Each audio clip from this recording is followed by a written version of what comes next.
Hello everyone, my name is Anita and I help people realize their power. So in this video I actually wanted to talk about isolation and why I think isolation can sometimes serve a greater purpose, greater than we even realize.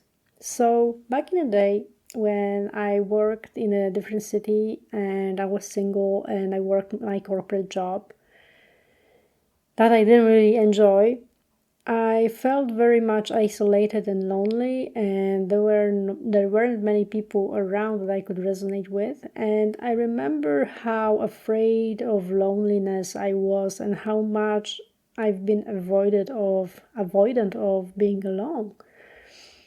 But now I actually happen to find myself in a similar situation, maybe not exactly identical, because I no longer have the office job, but I am again isolated. And it got me thinking what the isolation can mean to me and what is possible advantage for me in this situation. So a few things came up to my mind quite automatically, and I was even shocked to discover this. But actually, isolation isn't necessarily something negative, especially when you are on your spiritual journey and you enjoy meditating just like I do. Then the isolation is actually a blessing in disguise. And I mean it in a way that when you are isolated, you're able to actually find out about yourself, who you are, or at least what you are and what is your purpose. Once you know who you are, you can easily identify what your purpose is. And once you know what your purpose is, you can ask your subconscious what are the actions you could take to actually put you on the highest timeline.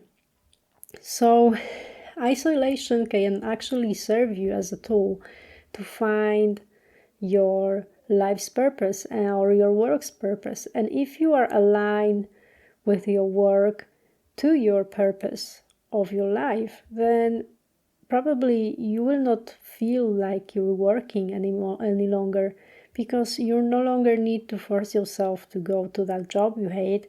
You can actually get paid for something you love doing. So isolation can be really blessing in disguise. Another thing that came up to my mind was connected to a pattern that I used to have, which was people pleasing.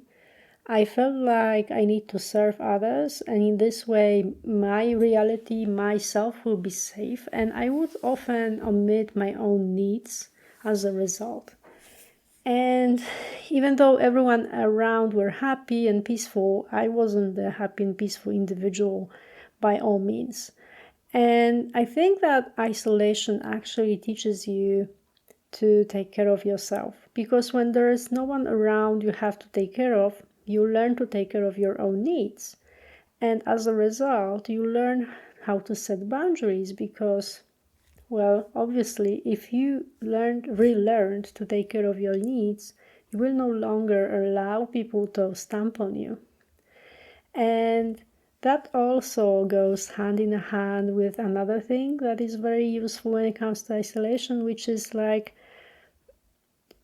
the moment you start setting boundaries, you will get less acquaintances, less friends around you, because some people probably just will fall off your life automatically because you are no longer serving them, and they will probably not like the new version of you. But this is not exactly a bad thing if you think of it. Actually, you will probably have less relationships with people, but the relationships that will stay will be much more quality. They will have much more quality, basically.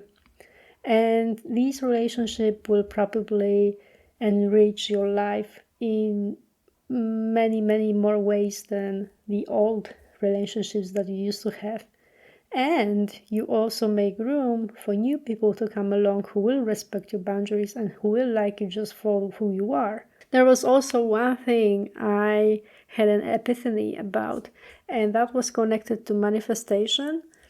So once you are isolated enough to realize that you are enough and that you are complete on your own, that's when, even though you have some dreams and goals that you want to manifest, that's when you no longer feel so attached to the outcome.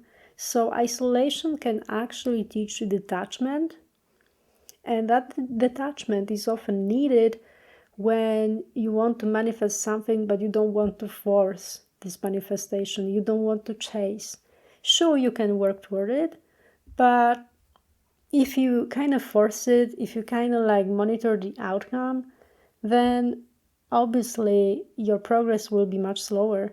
So the best thing to do is actually to enjoy the journey, forget about the end result, and allow it to come to you. So that's all what I wanted to talk about. I hope you enjoyed the content, and if you did, please feel free to like, comment, or subscribe. Thank you very much, and take care.